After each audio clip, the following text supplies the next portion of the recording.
नमस्कार. वंचित न्यूजमध्ये आपलं स्वागत आहे. आज आपण पंढरपूर तालुक्यातील कुरोली या गावामध्ये आहे.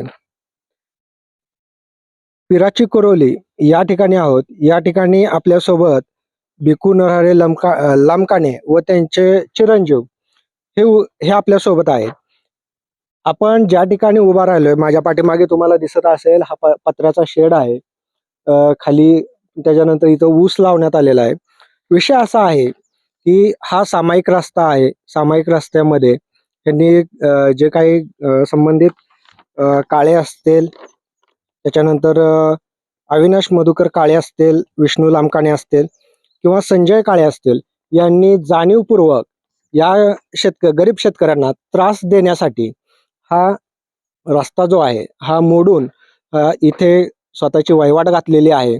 इथं ऊस लावण्यात आलेला आहे, मागं पत्र्याचा शेड टाकण्यात आलेला आहे आणि इथूनच एक 100 मीटरवरती यांचं स्वतःची सामायिक मधील एक 15 गुंठ्याचं क्षेत्र आहे. गेले कित्येक वर्ष त्या रानामध्ये त्यांना ते जाऊ देत नाहीत. त्याचबरोबर ही जी सदर वहिवाट आणि पत्रा शेड आहे, या विषयीची तहसील कार्यालय किंवा आपले दिवाणी न्यायालय ह्या दोन्हीचे निकाल हे यांच्या बाजूला लागलेले आहेत. परंतु तरी देखील ही लोक आडमुठेपणानं अतिशय दमदाटी करून गुंडगिरी प्रवृत्तीने या लोकांना इथं रस्त्यावरती ये जा करू देत नाहीत. हा रस्ता पूर्ण मोडीत काढलेला आहे. त्याच विषयी आपण त्यांच्याशी संवाद साधूया की बाबा, तुम्हाला ही जी रस्ता आहे, हा रस्ता किती वर्ष झालं तुम्हाला या रस्त्यावर जाऊ देत नाही? ते आम्हाला 2-3 वर्ष झाले जाऊ देत नाही. 3 वर्ष झाले. अगोदर आमचा पूर्वीचा पहिला वाचा रस्ता होता. यानं आता मोडून टाकला. इथं ज्यावेळेस तुमचं हे तहसीलमध्ये प्रकरण होतं, तारखा चालू होत्या, त्यावेळेस स्थळ पाहणी करताना या गोष्टी होत्या का? नव्हत्या. ऊस पीस बघा परत लावला त्याने, ऊस लावला, शंभर टाकला त्याने परत नंतर निकाल झाल्यानंतर त्याने उभा केला आडमोठेपणा धोरणाने. आणि इथं तुमचं जे सामायिक क्षेत्र आहे, ते सामायिक क्षेत्र किती आहे आणि तिथं तुम्हाला कशा प्रकारे दमदाटी करून बाहेरची गुंड आणून किंवा हे स्वतः जे काही दमदाटी करते, हे कशा प्रकारे दमदाटी करते? सामायिक क्षेत्र आहे, सामायिक विहीर आहे तिथं. आमच्या जनावरांच्या पाण्याची व्यवस्था आहे, तिथं मोटर आहे. मोटर चालू करायला पण जाता येत नाही. मोटर आमची विहीर साहेब अक्षरशः गंजून गेलेली आहे तिथं मोटर. तिथं जाता पण येत नाही तिकडे. आणि इकडून रस्ता होता तो पण बंद झालेला आहे आमचा. आमची पूर्ण कोंडी झालेला आहे. आम्हाला म्हणजे कसलाच रस्ता नाही जाण्या येण्यासाठी, जनावरांसाठी, शाळेच्या मुलीसाठी. मुलगीचं माझ्या 12वी शिक्षण झाले, मार्क लिस्ट आहे माझ्याजवळ. 1 वर्ष वाया झाले तिचं. मुलगा पण 10वीला शाळेला आहे, ती पण 5-6 दिवस झालं घरी आहे, तास त्याचं बुडल्यात आहे. आणि आज शाळा होती तरी पण त्याला जाता आलं नाही. कारण इथं जाता कायदेशीर रस्ता घ्या आणि नंतर तुम्ही जाऊ शकता, अशा पद्धतीने आम्हाला धमकी देण्यात येते सारखी. त्याचबरोबर तुम्ही इथं पाहू शकता, हे जे आहे हे पंढरपूर तहसील कार्यालयाचं निकालपत्र आहे, जे की यांच्या बाजूने आहे. त्याचबरोबर हे आदेश आहेत जे आपले पंढरपूर तहसील न्यायालयाचे, त्याचे आदेश आहेत की आदेशामध्ये स्पष्ट उल्लेख आहे की सदर वहिवाट काढून घेऊन जो काही रस्त्याला अडथळा आलेला आहे तो दूर करून इथं त्यांना रस्ता उपलब्ध करून देण्याबाबत. म्हणजे एवढं सगळं असताना महसूल प्रशासनाचे निकाल देऊन हे लोक त्या गोष्टीला दुजोरा देत, म्हणजे हे किती गुंड प्रवृत्तीचे आहेत या गोष्टीवरून हे निदर्शनास येतं. त्याचबरोबर इथं आता तुमचं गोधन किती आहे? माझ्या जवळजवळ 20-25 जनावर आहेत माझ्याकडे.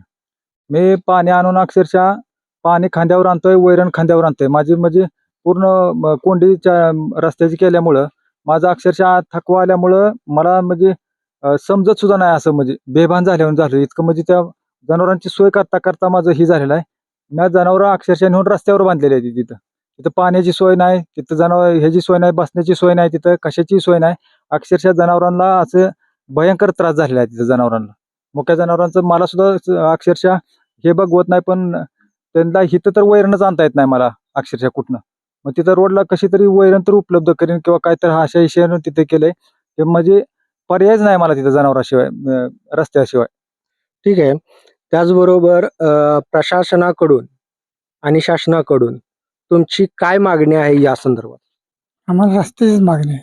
आम्हाला रस्ता तेवढा रस्ता काय त्याला पूर्ण पूर्ण करून सर्वे नंबरच्या बांधावरचा हे पूर्वीचा रस्ता आहे.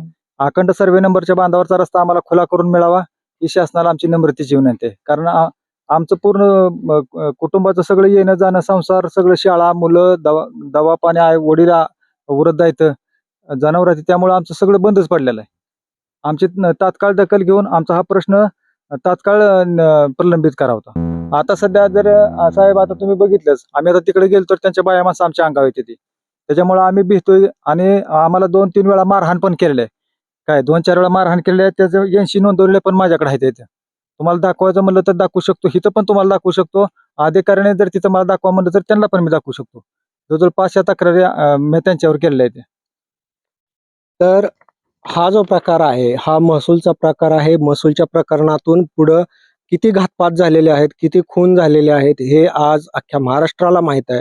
तर ही जी गोष्ट आहे, ही छोट्या स्तरावरती आहे. तोपर्यंतच शासनाने याच्यामध्ये लक्ष घालून सदर याचिकेकर्त्याची जी काही मागणी आहे, जी कायदेशीर मागणी आहे, त्यांचा जो काही निकाल झालेला आहे, तो पोलीस बंदोबस्त, जसं की तहसील कार्यालयाकडून नमूद करण्यात आलेलं आहे की वहिवाट जर देत नसेल तर पोलीस बंदोबस्तामध्ये ते वहिवाट काढून तो रस्ता करून देण्यात यावा, असे जे काही सर्कल आणि तलाट्यांना जे आदेश आहेत त्याप्रमाणे माननीय सर्कल साहेब असतील किंवा तलाठी असतील, यांनी तो रस्ता या गरीब कुटुंबाला, या गरीब शेतकऱ्यांना खुला करून द्यावा. वंचित न्यूजसाठी मी सचिन बाबर, धन्यवाद.